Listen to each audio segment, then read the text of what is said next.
Olá, eu sou Roberto Duarte e essa é mais uma edição do programa Mentes que Brilham. E como vocês já sabem, o nosso foco é neurodivergência. E antes de apresentar a nossa convidada de hoje, quero fazer um convite a você que ainda não é nosso seguidor. Corre lá para o nosso canal do YouTube, Mentes que Brilham CEO, ative todos os sinais de alerta para ficar por dentro de tudo que nós estamos produzindo. E também o nosso canal no Instagram, Mentes que Brilham CEO.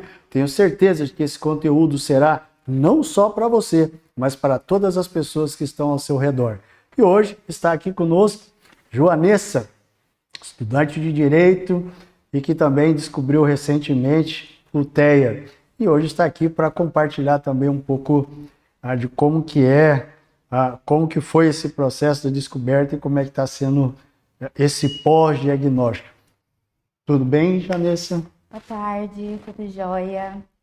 Bom, meu nome é Joanessa, tenho 24 anos, descobri o diagnóstico com 24 anos, tem exatos 2 meses, e está sendo uma jornada de muito aprendizado até então, né? Isso é bom. Como é que foi para você, Joanessa, antes do diagnóstico e o que te levou realmente a buscar, a validar, vamos falar assim, os aspectos ou realmente chancelar o diagnóstico do TEA? Então, eu faço acompanhamento psiquiátrico já faz um bom tempo, acredito que aí cerca de 10 anos, mais ou menos. Não fui a primeira da família, minha mãe que iniciou o tratamento, depois a minha irmã. E aí eu fiz algumas sessões de terapia com a psicóloga da minha mãe a pedido, né, do comportamento familiar. Então a gente sempre teve inserido num contexto de tratamento psicológico. E eu fui morar fora no meu ensino médio aos 14. E no colégio em que eu frequentei, tinha muita pressão. Assim, era um colégio muito rígido, né? E tava lá morando fora sozinha, tinha um resultado a entregar para meus pais. E aí eu comecei a perceber muita falha na memória. Então, aí que começou de fato um tratamento, um acompanhamento psiquiátrico para mim, né? Antes era só uma participação ali indireta. E essa falha na memória, começamos um medicamento e sintomas de depressão, e até então era só uma depressão, uma ansiedade, coisa assim, normal, né? Uhum. Por assim dizer, é bem comum. Sempre numa troca de medicação, porque uma é dor de cabeça, o outro um mal-estar, de tontura, coisas assim. E aí vem vindo desde lá. Troquei de psiquiatra tem uns 4 ou 5 anos e sempre nesse problema familiar e aí tratando, enfim, terapia há 7 anos. Eu fiz um tempo em que eu estive fora, né, durante o ensino médio, acho que 1 ano eu fiz lá. E aí quando eu cheguei aqui, né, que eu retornei, quando eu terminei meu terceiro ano, eu retornei para cá. Meus pais estavam passando por um processo de divórcio, então foi bem delicado. Continuei as minhas terapias, que é quem eu faço até hoje, não Uhum. troco por nada, sem condição nenhuma de trocar. E, e aí, sempre assim, né? Com muito problema, muita carga. E quando não era algo familiar, era no meu relacionamento amoroso. Hoje eu sou noiva, tenho um relacionamento há 6 anos, então também é muito tempo. E aí, quando a poeira deu uma baixada, meu psiquiatra falou que a gente acertou a medicação, né? Meu psiquiatra falou: olha, eu tenho algumas hipóteses de diagnóstico para você. Eu suspeito de TEA, de toque. Você teria interesse em fazer a avaliação, né? Os testes? E eu falei: bom, a gente já passou por tanta coisa, né? Já vivemos até aqui, acho que receber o diagnóstico talvez só justifique a nossa caminhada. Uhum. Vamos fazer sim. Isso foi em fevereiro. Meu acompanhamento é sempre pela Unimed, todo pela Unimed. E aí entrei na fila em fevereiro, fui chamada em agosto. Então, e aí, nesse tempo, assim, a vida continuou, né? Sempre estudando, trabalhando, e eu meio que esqueci que eu tinha esse compromisso. No começo eu fiquei um pouco assustada, né? Mas eu também não sabia as peculiaridades do diagnóstico, Como é que seria? como seria. Nunca busquei estudar, entender e parar para pensar, nossa, eu tenho isso, ou nossa, isso realmente se encaixa. Uhum. Não fiz isso por estar no último ano da faculdade, enfim, muitas coisas.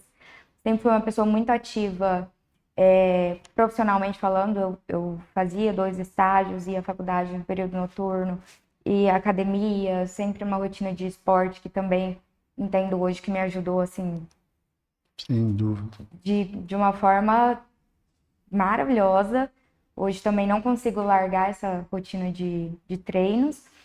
Enfim, chegou agosto, comecei, foram 6 sessões, acredito eu, 5 aplicações de testes, algumas eu fiz em casa, meu noivo também preencheu alguns formulários. E aí, no dia da devolutiva, eu estava estudando para a OAB. Esses 3 últimos meses foram, assim, piores do ano, sem dúvidas. E aí, eu estava estudando para a OAB, a minha prova era 19 de outubro, a segunda fase. Eu acho que me chamaram dia 20. Não. Comecei ali de outubro, tipo dia 10. Era uma semana antes da prova. E aí eu pensei, putz, como que eu vou receber, né? Isso. Eu senti que ia vir. Mesmo não esperando, eu senti que ia vir. Eu pensava, vamos lá, né? Eu tô na fila desde fevereiro, não tem como eu falar, gente, espera aí um pouquinho. E eu venho de um contexto em que eu sei que a vida não vai parar quando eu precisar, infelizmente.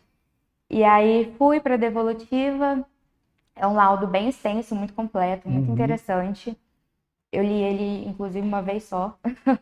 Não peguei ele para ler novamente. E aí foi feita com uma psicóloga, né? Todas as sessões. E aí no final ela me deu não, né? Ela me informou, Apresentou só o resultado. me trouxe 5 novos kits. 4 eu já esperava. Mas a gente tem lá o TEA, né, o autismo, a gente tem o toque, que eu já esperava, não era novidade, tenho muita mania de limpeza e me sentir suja, é bem complicado. TDAH, ansiedade generalizada também já esperava, e a depressão recorrente leve. De todos, só o autismo que me surpreendeu, que eu realmente não, não nunca parei para pensar, mas por falta de conhecimento também. Eu sou uma pessoa, talvez, assim, até reconheço, um pouco ignorante, que não busca, né? Eu só vou atrás das coisas quando elas chegam até mim. E isso em vários aspectos. Social, por exemplo, se eu tô aqui e não iniciarem uma conversa comigo, eu vou ficar aqui até Esse é o TEA. precisar ir embora, talvez em silêncio. Bem-vindo ao mundo. Exato. E aí eu fui descobrindo que isso eram, né, os sintomas do diagnóstico e tudo se encaixou, né? Um quebra-cabeça que a gente vai construindo conforme o tempo. E ainda estou construindo muita coisa. E como é que foi para você, Jonessa, o pós-diagnóstico? No sentido de, cara, pô, agora muita coisa faz sentido, as pecinhas do quebra-cabeça se encaixa, e como é que foi para você agora olhar para trás e começar a fazer aquela retrospectiva? Foi e está sendo muito interessante, porque eu realmente nunca imaginei. E aí, estudando, né, vendo outras pessoas, conversando, assistindo vídeos com outros entrevistados aqui, eu percebi que se encaixa como uma luva. No exato momento, teve um aspecto muito interessante que eu sempre paro para pensar nele. No exato momento em que a psicóloga me deu a devolutiva, né, ela terminou lá de ler o laudo, e aí ela falou, e aí, como você tá? E aí, na minha ignorância, eu pensei, ué, eu tô bem, e você? Tô ótima, né? E aí eu entendi que aquele era um momento de acolhimento, né? E aí eu falei, vai ser bacana, né? Justificar algumas coisas, né? Olhar para trás e dar sentido para alguns momentos, algumas circunstâncias. Mas de primeira eu fiquei assim, Que isso significa? era para ter mudado alguma coisa, né? E, e eu sempre fui uma. E aí veio uma questão muito interessante. Quando eu contei para minha mãe, ela falou: Nossa, filha, ela teve muito sentimento de culpa. Você vê, né, na cara, assim, dos seus genitores quando você traz a notícia. Ela falou: Nossa, filha, quando você tinha 2 anos, eu sempre fui uma criança muito irritada, muito desnutrida. Qualquer coisinha era. Não comia, não. Sabe? Tipo, uma Uhum. série de internações. E aí, com isso, ela recorreu a pediatra e tal, e foram parar no neurologista. E aí fizeram uns exames, eu nem sei te dizer exatamente o que era, Uhum. né? Enfim, mas o que ela me trouxe. Que fizeram os exames e viram que parte do meu cérebro não era desenvolvido como deveria, pela Uhum. idade. E aí me deram medicação, parece que foi um tratamento de 6 meses, não sei que medicação exatamente. E voltaram a fazer o exame. Beleza, agora foi. Acredito eu que se na época, né, tivesse ali um estudo mais aprofundado e tal, Uhum. talvez o diagnóstico já teria vindo. E é muito interessante pensar nessa perspectiva, porque a gente estava ali em 2003, 2004, nasci em 2001. Então, assim, 20 anos atrás e não era muito. Nem se tinha estudos tão, vamos falar assim, tínhamos, né, que era o que a gente conhece como Asperger, aí Isso, depois que veio a mudança com o DSM, aí passou a ser vamos falar, a nomenclatura do autismo, e aí isso, classificado talvez. pelos níveis, nível um, nível 2, nível 3. Eu acho que é interessante isso, porque assim, se a gente for olhar para trás mesmo, ainda mais questão de 20 anos atrás, facilmente, né, seríamos internados no manicômio aí Sim, tranquilamente. sim, Eu acho que essa preservação, né, fala de conseguir chegar até, né, no seu caso, aos 24 anos, e como outras pessoas já, né, no meu caso, 40 e poucos anos, a gente fala assim, puxa, o que aconteceu foi uma preservação para uma nova realidade. uhum, Acho que essa é uma nova fase. Quando você coloca que a sua mãe, né, teve esse processo até mesmo de, puxa, né, o que eu errei? sim. Como é que foi para ela absorver isso? Aí, e como é que hoje é o relacionamento de vocês quando toca nesse assunto e olha em relação a todas as perspectivas e também quando fala das comorbidades? Eu entendo, assim, o sentimento de culpa que ela teve, né? Talvez, nossa, se eu tivesse te levado num médico tal, né? Se a gente não tivesse descoberto antes, teria te dado uma qualidade de vida melhor, talvez não tivesse te pressionado da forma Uhum, que nós pressionamos. Sim, poderia muitas coisas ser diferentes. E eu falei, mãe, não tem como a gente voltar atrás, não tem por que ter esse sentimento de culpa se era algo que não estava ao nosso alcance naquela época. E assim, que bom que hoje a gente sabe e a gente vai entender e progredir junto, né? Tipo, não só ela, mas meu noivo, meu pai, todo mundo que convive comigo. Uhum. É uma surpresa para mim também. E a gente está aqui para evoluir, né? Não tem que ficar preso numa coisa que não era possível naquele momento. Você chegou a passar pelo processo do luto, Janessa, de ruminar que é essa expressão que existe mesmo no autismo, que é ruminar o assunto e ficar ali pensando, puxa, o que poderia mudar, o que poderia ser? Você passou por isso? Assim, na minha trajetória toda, quando eu encontrei justificativas para alguns momentos, eu também pensei, nossa, poderiam ter sido mais compreensíveis comigo. Uhum. Eu mesma poderia ter sido mais compreensível comigo. Mas não estava ao nosso alcance mesmo, né? E em relação ao luto, por ser muito recente, eu acho que ainda vivo ele.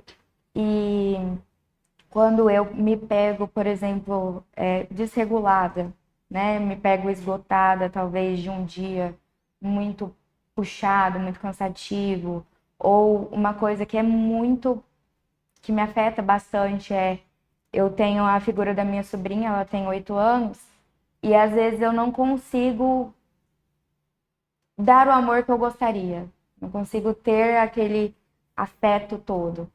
E aí eu já me peguei várias vezes pensando, nossa, se eu não fosse assim, se eu conseguisse realmente transparecer o que eu queria, né? Porque é uma barreira, assim, gigante. A gente conhece o sentimento de raiva, de tristeza, o de angústia, mas parece que na hora que ele vem, a gente não identifica. Não sei como é pra você, mas pra mim é muito. Assim, às vezes meu noivo vira pra mim e fala: Mas você tá bravo, você tá estressado? Eu falo: Não, mas eu tô. Mas não tenho um motivo, não tenho, sei lá, não tô com fome, não tô com sono, não tô nada. Eu só simplesmente mudei o humor repentinamente. E aí isso machuca, porque eu não queria machucar quem tá próximo, né? Eu dou risada porque, vou falar assim, as reações são as mesmas, né? Mas eu falo no sentido de até você se conhecer, conhecer os seus limites, identificar aquilo que causa a desregulação, se é o som, se é a luz, se é o ambiente, se é o barulho, se é alguém do seu lado fazendo algo que vai te irritando. Até você identificar isso, eu falo que a gente fica como se fosse um vulcão, toda hora ele está em erupção, Sim, toda hora ele está ali, explodindo, e você não sabe identificar de onde que veio, você não sabe qual que é o sentimento que causou aquilo. E quem sofre mais com isso são as pessoas que estão ao nosso redor. sim, com certeza. E como é que você vai falar, não, não é nada. Eu lembro quando minha esposa perguntava para mim, o que que você está sentindo? Eu falei, nada. Mas tem que ter, não sei dizer o que que é. Você Sim, não acha a palavra, você não acha significado para aquilo. sim, Até o momento em que você começa a entrar num processo de descoberta.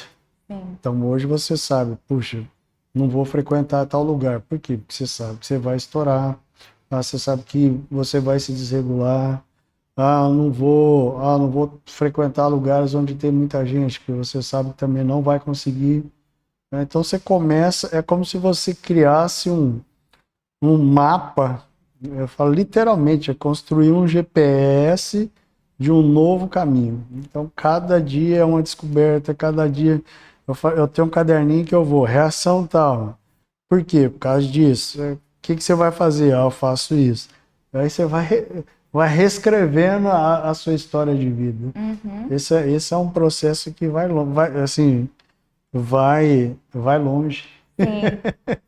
Eu acho que o interessante de ter o diagnóstico, tem gente que fala assim, ah, se eu tiver, eu não quero saber.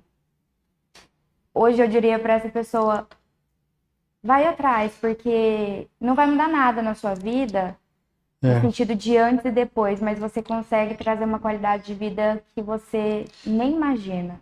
eu falo que você não querer aceitar o diagnóstico, você querer continuar vivendo um processo de masking, que é o processo de mascaramento, onde você precisa se adaptar ao ambiente onde você está, se adaptar às pessoas que estão ao seu redor. Isso te traz uma sobrecarga sensorial muito pesada, que vai te levar à busca fármaco, né? Busca por remédio para tentar controlar isso. A sua ansiedade ela vai lá para as alturas, e isso vai fazer com que muitas vezes, até mesmo várias situações, não queira sair de casa, né? Em algumas situações mesmo, puxa, cara, não me enquadro em nenhum lugar e nem sei como viver. É onde a gente vê a questão mesmo do suicídio, né? Sim, Isso, a busca pelo, ah, pelo diagnóstico, e a liberdade que isso traz, mesmo que seja um processo de descoberta, ela vale muito mais do que você viver mascarando, sim, que é um peso muito grande. uhum, É um peso muito grande. sim. Eu, Como? pode perguntar, desculpa. Dina, pode falar. Eu ia falar que eu me sinto muito camuflada por todas as peculiaridades. Bem nesse sentido de não conseguir identificar, você vai passando por cima, você fala, ah, não, mas foi porque eu passei por um período muito estressante mesmo. Ah, não, mas foi isso, foi aquilo. Então, tipo, sempre tem uma variável ali, Uhum, mas às vezes não tem e ainda assim acontece. Eu sofro muito com urticária nervosa. Então, eu tô extremamente ansiosa. Eu não reconheço a ansiedade. A ansiedade em si é muito dificultosa para mim. Só que eu durmo e acordo com a cara inchada. Pele, assim, muito, muito uhum, mesmo. Nesse período de prova, em que eu me sobrecarreguei de forma extrema mesmo, de eu me cobrar, uhum, teve duas ocasiões em que meu rosto parecia picada de abelha, no olho, na boca, e acordo, pescoço, urticária mesmo. E aí você toma um antialérgico e não passa. uhum. E aí, tipo, como você vai explicar para alguém que é emocional? A pessoa vai falar, não, não é. Não tem Exatamente. como você ficar desse jeito por estar estressado. Porque se for assim, eu também fico, né? Todo mundo pensa, não, tá todo mundo estressado, tá todo mundo nervoso, todo mundo lidando com trabalho, enfim. E no meu contexto, especialmente, tá todo mundo se formando, ou se casando, ou, né, construindo, Uhum. tipo, a vida adulta. Então, tá todo mundo meio desconfigurado. E aí é complicado você trazer o seu e aí a pessoa falar, ah, então eu também sou, né? E ainda mais Entendi. agora que o diagnóstico tem tomado proporções maiores, né? Em Uhum. que se reconhece mais fácil um TEA, um TDAH, né? E enfim, outros. No contexto de tela também, a gente sempre está tipo, muito sobrecarregado, tipo, muita informação vindo, Uhum. e você acha que é o seu entretenimento, tipo, você fica ali no Instagram, né, em outras redes, enfim. E você está se sobrecarregando a todo momento. E a gente não para pensar isso. Essa é uma condição que a gente acaba escondendo. É, Como é que está sendo para você, Janil, essa questão de você estar aí noiva, ah, essa descoberta no relacionamento e como é que vocês estão lidando com isso? em especial, assim, no meu caso, é bem difícil, porque eu não sei o que aconteceu, que Deus me mandou uma pessoa muito sociável. Acho que ele falou assim, eu vou colocar uma prova na vida dessa menina. Me mandou uma pessoa que é super comunicativa, que se passar uma tarde de domingo em casa, parece que vai comer as paredes. Então, chega sexta-feira, ele chega do trabalho e fala o que a gente vai fazer. Eu falo, a gente vai fazer alguma coisa? E aí, diversas vezes a gente marca compromisso com outros casais, né? Principalmente que a gente gosta bastante, outros amigos, enfim. Marca, sei lá, sábado de manhã para sair sábado à noite. Aí vai dando sábado à tarde, eu vou falando, nossa, amor, você quer muito ir? Porque eu acho que eu não tô mais afim. E eu vivo muito oscilando nesse sentido. Eu marco uma coisa num dia, no outro eu já não vou querer. Acabou o gás. E antes do diagnóstico, eu nem cogitava isso pra ele, né? Tipo assim, nossa, não quero mais ir, porque eu sabia que era importante pra ele estar fora de casa, porque ele é uma pessoa que se alimenta dos contextos sociais, né? Que ele precisa sair de casa pra ficar saudável, né? Basicamente isso, ele gosta muito. E aí eu sempre me forçava. E aí hoje eu falo pra ele, olha, talvez não seja interessante, porque eu posso chegar no lugar e ficar empática, né? Posso não querer conversar. E ele, mas dá uma forçada, né? Porque é difícil Pelo para ele menos um também pouco. entender. Vamos lá, mas assim, se você não quiser, a gente fica em casa, eu te entendo. Então a gente tá ali um pouco num pé de guerra, mas sempre tentando compreender um ao outro. Então, como a gente fala, que está descobrindo o limite um do outro. Isso, aham. Estão experimentando limites. Exatamente. Até onde um pode ir com o outro, né? Isso. E aí, agora, por exemplo, a gente teve numa confraternização e ele tava lá, né? Socializando, enfim, no networking, né? E aí eu sentada, quietinha, tinha mais pessoas na minha mesa, na mesa que eu estava, e pra mim tá tudo bem estar sentada ao seu lado e não estar conversando. Uhum. E aí ele mandou uma mensagem: ai, conversa com fulano, puxa um assunto com ciclano. Só que Vou falar o quê? não tenho interesse. É muito difícil. E aí, às vezes, a pessoa também até puxa um assunto em que para ela pode ser interessante, mas para mim não é, e eu não consigo dar continuidade. Não é o hiperfoco. Então, é um pouco complicado. E as pessoas se incomodam muito no silêncio, né? De como você tá numa mesma confraternização, mas você não quer conversar. Tipo, Para mim tá normal. para mim tá excelente.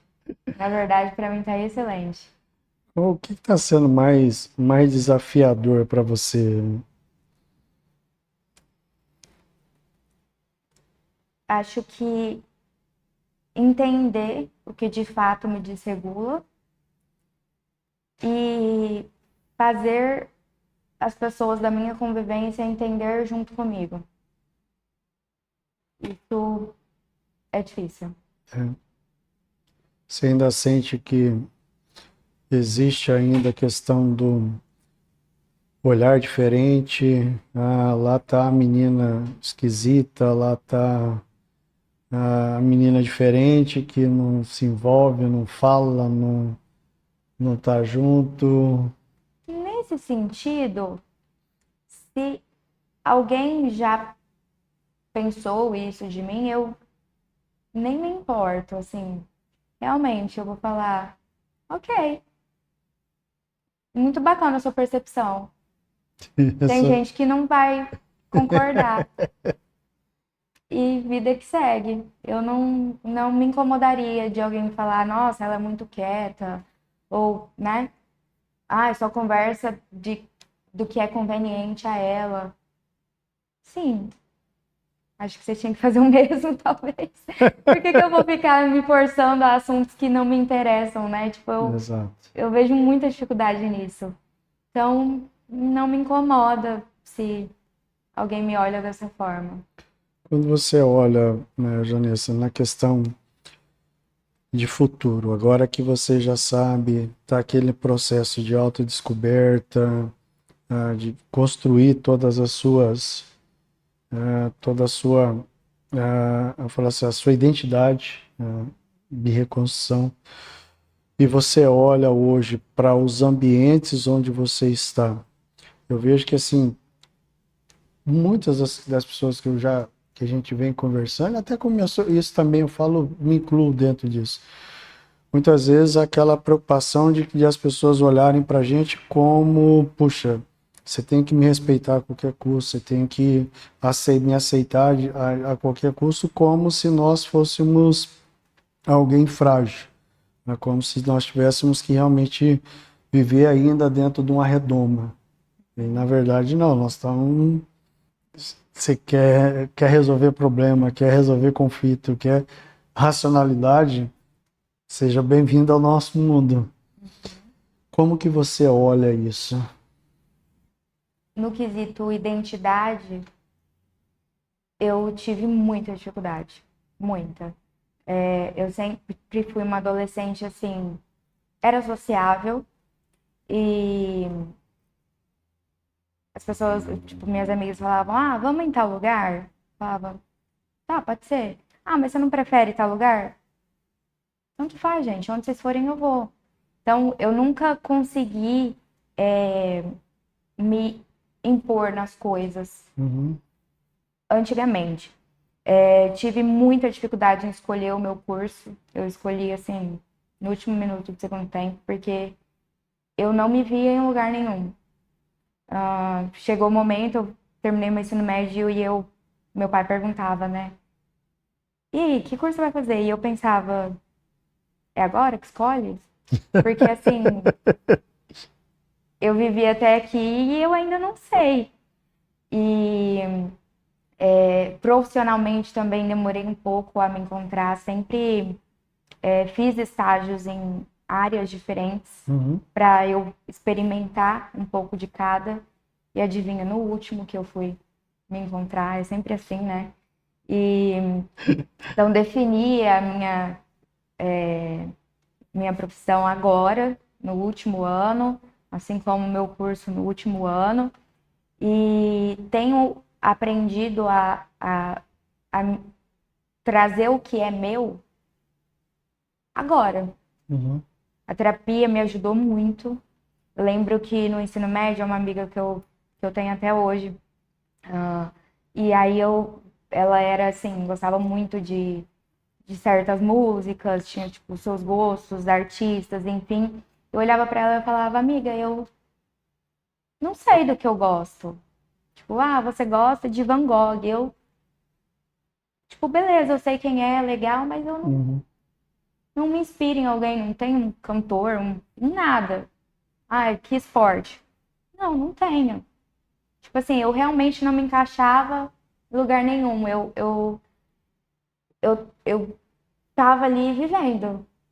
Meu pai falou: você vai estudar nessa escola. Beleza, eu fui pra essa escola. Uhum. Ah, vai fazer pilates, vai fazer balé. Beleza, vou fazer. E fazia, por rotina.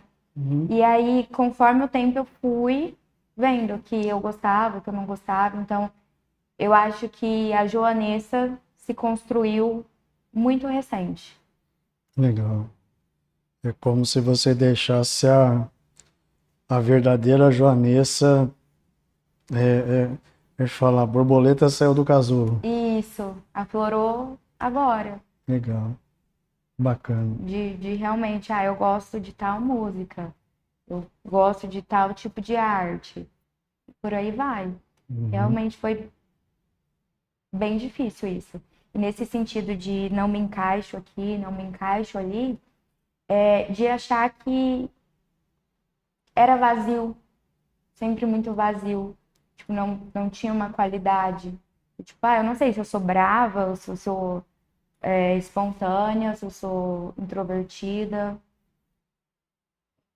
Não sei.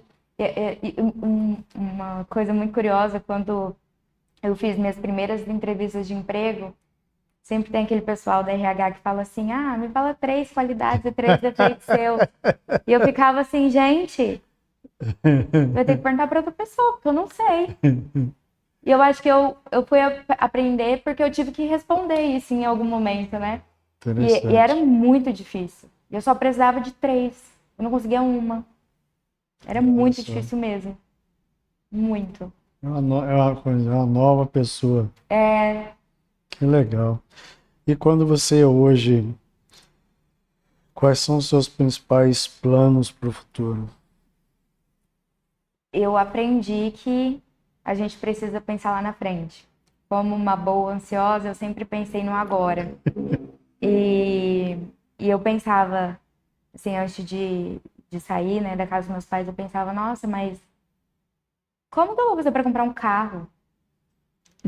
Que seja 30 mil, o carro mais barato, mais popular possível. Eu pensava, gente, como as pessoas conseguem fazer isso? E eu nunca me via naquele lugar de conquista.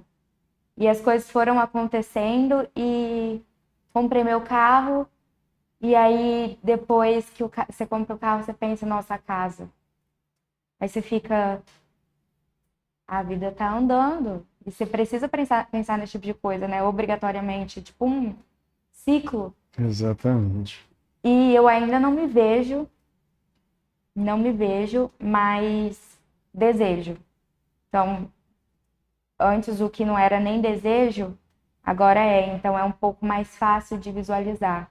Legal. E meu noivo, em especial, ele é uma pessoa com muita perspectiva de futuro. Então, ele me auxilia muito nesse sentido. Ele até fala assim, ele tem 27, eu tenho 24. Ele fala, cara, a gente tem que pensar na aposentadoria. E eu falo, como que você quer que eu pense na aposentadoria? Eu não tenho nem profissão. Tô começando Eu agora. não tenho profissão, gente. Não, não dá para pensar essas coisas. Mas é aí que tá exatamente. Quanto mais cedo, melhor. E eu falo, olha, eu vou deixar com você. Porque não tem como pensar nisso agora. Eu sou estagiária. Não, não dá. Então, nessa parte, eu meio que limpo minhas mãos e ainda deixo que alguém cuide do meu futuro. Porque eu não consigo pensar daqui 30 anos. Legal. Você acha que ainda tem alguma coisa que você ainda, em termos de autonomia, ainda dependa de outras pessoas? Igual você colocou, essa é uma situação. Mas existe outras que dentro desse processo que você fala, puxa, isso eu preciso de suporte. Pode ser que exista, mas na minha cabeça agora eu sou completamente independente. Uhum. Emocionalmente falando, profissionalmente falando, tipo, se eu quiser passar num concurso, eu falo, eu sou capaz e eu vou passar Legal. e vou ficar nessa até que meu concurso venha. Financeiramente falando, reconheço que ainda há muita dependência, de certa forma, do meu pai e do meu noivo, mas emocionalmente e no resto, assim, eu pego a carga para mim. Não gosto Legal. de criar suporte. E isso veio principalmente pela minha história, Uhum. num contexto muito delicado. Quando meus pais se separaram, eu não tinha uma convivência muito boa com a minha mãe. E aí nem foi difícil de pensar com quem eu vou morar. Às vezes eu tenho amigas que, né, têm pais divorciados também, e aí ela ficava ali nesse embate, nesse Impasse, para entrelaço. onde que vai? Isso. E para mim isso não foi difícil. Foi logo com meu pai. E quando você me perguntava ali no auge dos meus 15, 16 anos, quem você não vive sem? Cara, eu não vivo sem o meu pai. E em determinado momento da minha vida eu precisei viver sem ele. Então, hoje eu penso, bom, se eu vivi sem ele por um tempo, tô aqui inteira, vivo sem qualquer pessoa. Então, esse laço emocional ele foi quebrado. E isso foi essencial para o meu processo de amadurecimento, de reconhecimento, onde veio, né, a minha identificação como joanense, que é onde que eu considero que eu evoluí e aprendi a identificar as coisas em que eu gostava, enfim. Porque antes eu vivia no automático. Sempre no automático.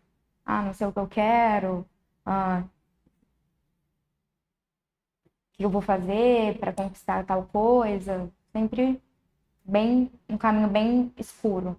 Hoje ele tem uma luzinha ali. Tá mais nítido. Tá mais nítido. Tá mais nítido. Inês, quando a gente fala das preocupações, a gente ter chegado até aqui, a ver falar assim, todas as limitações que foram, todos os percalços, quando você olha e pensa na descendência, isso te causa algum medo, alguma preocupação ou não? Em ter filhos? Filhos. Eu vi que essa pergunta é bem preocupante, né, para algumas pessoas que têm medo de ter o filho e ele vir com o diagnóstico, enfim. Mas eu travo muito antes disso. Eu até falo muito para minha terapeuta. Eu sou uma pessoa muito egoísta. Então, eu não consigo me imaginar com alguém, com uma criança que dependa de mim. E eu penso assim, no básico. Uma gestante, ela tá todo o tempo dando seus nutrientes pro bebê dela. E aí eu me irrito de pensar que eu teria que fazer isso. Do tipo, estou aqui, né, gestante, talvez um cansaço bata mais rápido, porque, né, tô ali a todo momento dando meu melhor pro bebê. E aí eu pensar, puxa, que saco. Então, eu não consigo nem me imaginar com alguém que dependa de mim, porque o processo antes já me interrompe. Já cansou? Já me cansa antes. Então, é uma coisa assim que eu me preocupo demais. Falo, o que eu vou fazer se de repente eu quiser ser mãe? Hoje não é uma vontade muito aflorada, eu penso muito mais numa conquista profissional e aí lá pra frente eu vejo, né? Numa construção familiar, enfim. Mas eu sou barrada já logo de cara. Eu fico muito preocupada nesse sentido, assim. Do tipo, quando eu me irritar, o que eu vou fazer para me regular? É interessante, assim, ouvindo você falar isso. Eu lembro dos meus filhos quando eles eram pequenos, principalmente o mais novo, quando ele começava a chorar e gritar. Hoje eu entendo. Lógico, naquela época eu não tinha também nenhuma sabedoria para isso. Hoje eu entendo por que eu não queria ele perto de mim e por que eu brigava tanto com ele. Por quê? Por causa do barulho, o grito dele me irritava mais ainda. Sim. E eu ficava, em vez de acolhê-lo, eu afastava ele cada vez mais. Sim. Então, hoje, puxa, falar, poderia ter feito melhor. Você não volta mais atrás, não tem como rebobinar, não tem como brincar de volta para o passado ou para o futuro. Sim. É algo que você vai ter que, igual é o meu caso. Sim. Você tem que reconstruir, reconquistar, fazer todo o processo, né, de uma nova vida. É um grande desafio, né? Uma nova vida. Eu passei isso com a minha sobrinha. A gente morou junto por um tempo, acho que ali até os 5 anos dela.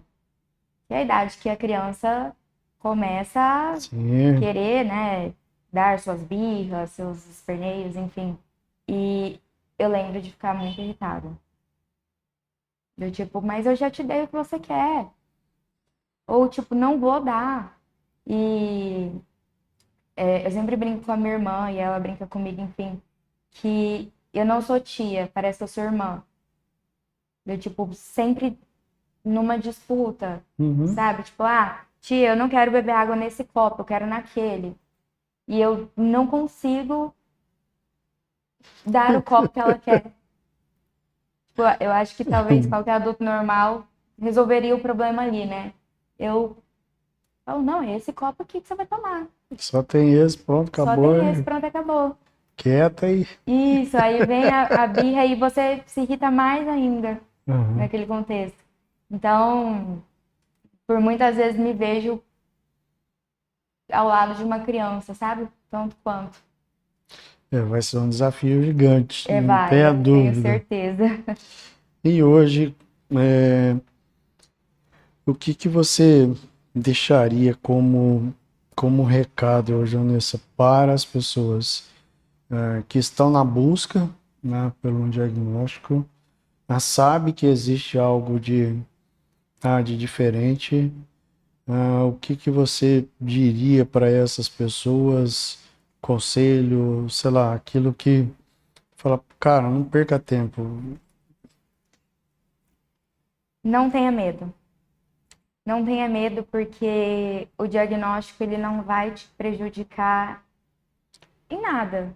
Ele vai te auxiliar, ele vai trazer qualidade de vida, né? Como eu disse antes.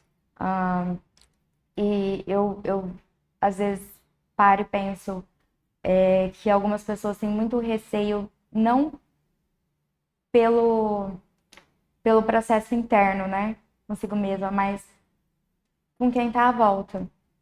Eu, particularmente, tenho pouquíssimo tempo que eu soube do meu diagnóstico e eu contei para as pessoas essenciais, pai, mãe, irmã, noivo. Alguns amigos sabiam que eu estava ali fazendo, né, a avaliação. E aí contei. Mas eu tô aproveitando muito a oportunidade dessa entrevista para poder mandar o link para quem eu Legal. simplesmente não contei. E sabe que é interessante isso que você falou? Que assim, as pessoas com quem a gente tem trocado ideia, tem conversado, ah, elas têm falado o seguinte, que o fato de nós estarmos aqui conversando e de ter essa oportunidade de ser gravado e depois subir, é a oportunidade que elas têm de quebrar o medo, de quebrar o gelo, é como se elas estivessem sentadas na frente de todos os seus familiares e dissessem, ó, essa é a Joanessa, ou esse é o fulano. Tá vendo? É isso que acontece comigo. Presta atenção agora no que está acontecendo. Então, Sim. isso é o que eu tenho ficado surpreendido em relação a isso, sabia? Sim, eu não contei para muita gente.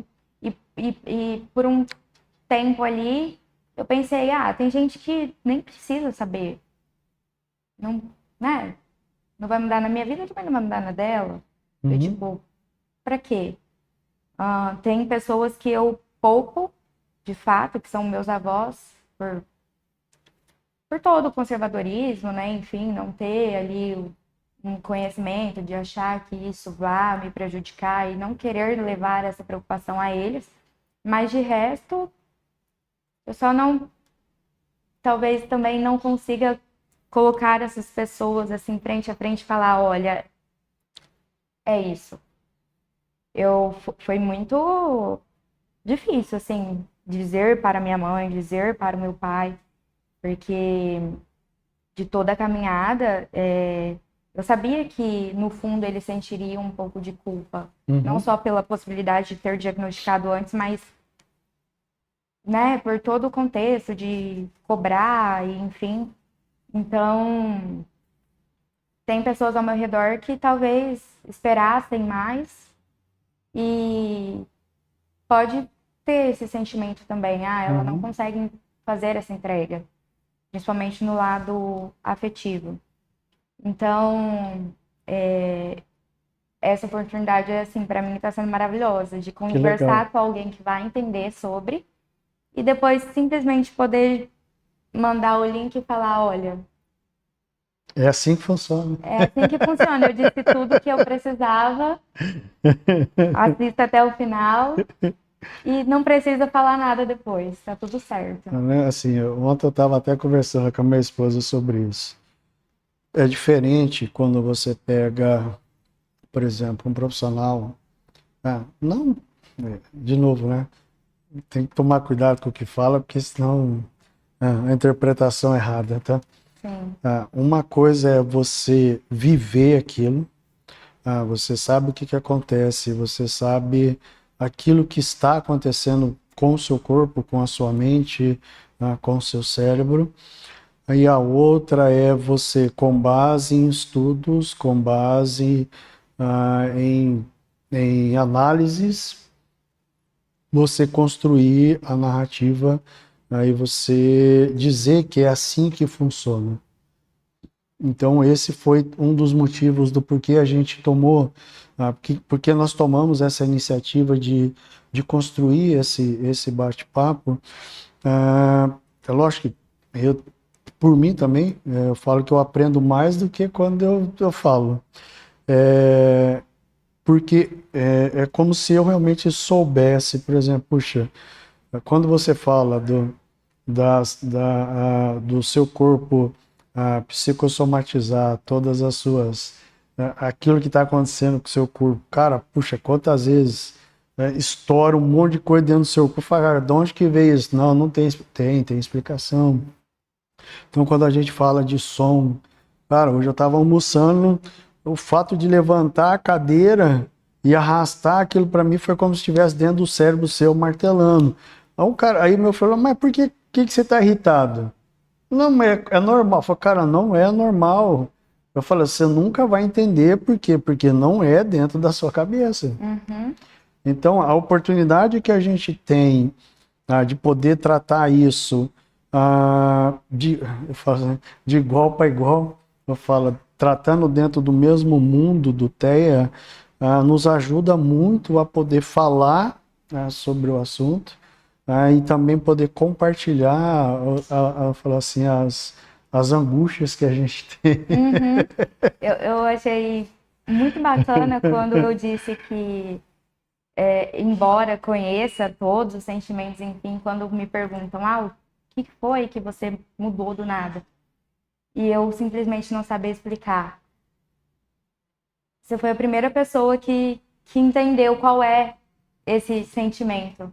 Porque normalmente quando você fala isso, alguma amiga pode virar e falar, mas é TPM, acontece mesmo. Jesus. Não, não é TPM, porque é tipo o tempo inteiro. É frequente. E principalmente porque as mulheres conseguem mascarar mais do que os Sim. homens. Uhum. Então esse peso ele é muito mais forte para as mulheres, que têm a pressão de viver realmente, vamos falar assim, serem dentro do padrão da sociedade do que os homens. Uhum. Isso é algo massacrante, isso é algo que exausta e não tem, a gente fala assim, não tem relacionamento que sobreviva a isso. Sim. Nesse sentido, quando eu trouxe um dos formulários para o meu noivo preencher, ele preencheu sozinho, levei para a psicóloga que estava responsável, e foi um mesmo formulário que eu havia respondido.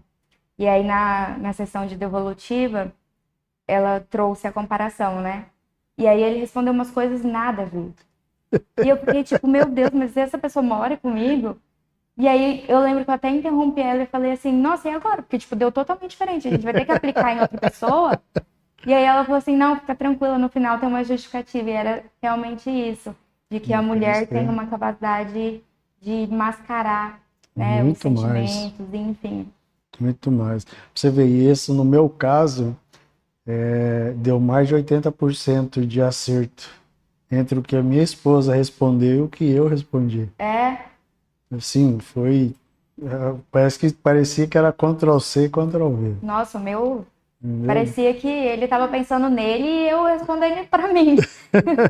Eu falei, você prestou atenção quando você estava respondendo? Porque você não podia pensar em você, era em mim. Você aplicou em mim. Aí ele, sim. Aí eu falei, não tem nada a ver. Tem nada a ver comigo. Nada a ver.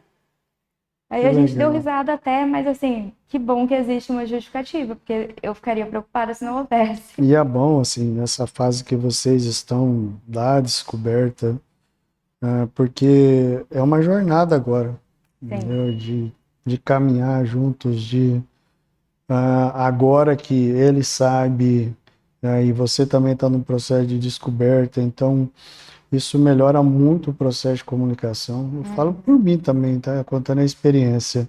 sim, Você mudou da água para o vinho. Como que eu era antes e como que eu sou hoje. Então eu falo que a relação nossa ficou mais leve.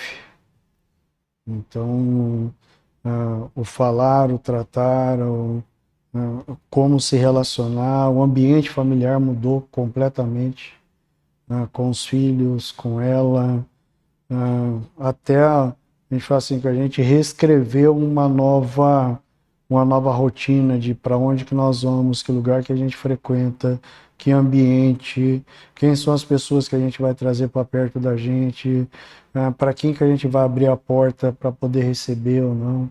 Então você começa a desenhar uma nova rotina de vida. uhum, Isso é algo muito bom, é libertador. Eu acho que essa é a palavra mesmo. Eu até uso uma frase assim: a vida não mudou, ela simplesmente ganhou um novo caminho, só que de forma mais leve. Menos buraco, menos quebra menos bate-cabeça, uhum, e você consegue caminhar mais tranquilo. sim, Não que vai ser fácil, porque o autismo não é uma doença, a gente sabe disso. É algo que é só uma forma diferente do seu cérebro funcionar, e que agora você vai ter que aprender a lidar com ele pro resto da vida. sim, Não dá para trocar. é, Não tem como trocar. sim, Vanessa, cara, assim, foi muito bacana. Eu falei para você que tudo isso que você falou, assim, tem muita coisa legal. Eu acho que você contribuiu muito para a gente, principalmente para mim como pessoa. E eu torço para que agora você conheça mais ainda sim, e seja uma descoberta agora juntos, né? Você e seu esposo, para essa nova caminhada, essa nova jornada, e também para toda a sua família, né? Que essa é a oportunidade que a gente tem, de vocês conhecerem mais a Joanessa e entenderem um pouco esse mundo do TEA, como é que ele impacta toda a nossa vida. Não é por maldade, gente. e parece que a gente sempre termina nessa frase, né? Não é por maldade. A gente tenta falar, não é, gente. É a maneira como o nosso cérebro funciona, e às vezes você não tem controle de tudo. Sim, Não tem. Agradeço de coração pela sua disposição, por não ter tido medo de sentar aí nessa cadeirinha para a gente conversar. eu que agradeço pelo convite, pela oportunidade da troca de ideia, Legal, pela oportunidade de eu poder usar o vídeo para contar para com algumas certeza. pessoas, para explicar um pouquinho mais, né, sobre isso. E quem sabe ali daqui uns 2 anos eu assisto esse vídeo e pense, nossa, como tudo é muito mais claro agora, Que né, legal. do que está sendo. Tenho certeza de que vai ser dessa forma. Ai, Tenha espero. dúvida. Gente, infelizmente finalizamos por aqui mais uma edição do nosso programa. Nos vemos na próxima. Até mais. Tchau, tchau.